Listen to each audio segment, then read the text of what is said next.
நாய் பூனை இறந்து கிடக்கிறத பார்த்திருப்போம். ஆனா மயில் இயற்கையா இறந்து கிடக்கிறத நீங்க எங்கேயாவது பார்த்திருக்கீங்களா? பார்க்கவே முடியாது.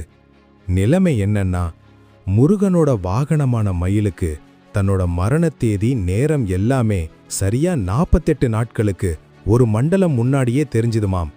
அந்த நொடியிலிருந்து ஒரு முருகன் கோவிலுக்கு போய் ஒரு மறைவான இடத்தை தேர்ந்தெடுத்து மயில் துயில்ங்கிற விரதத்தை ஆரம்பிச்சிடுமாம். கடைசி ஒரு வாரம் எதுவுமே சாப்பிடாம தண்ணி கூட குடிக்காம அமைதியா அமர்ந்திருக்குமாம். இறக்கிறதுக்கு முதல் நாள் கோமாதாவின் கோமியம் 7 சொட்டுகள். இது எப்படி இருக்கு? அப்புறம் என்ன தெரியுமா? அதோட கண்கள் வேர்த்து 6 சொட்டு கண்ணீரை ஒரு பாறை பிளவுக்குள்ள விடுன்னு சொல்றாங்க.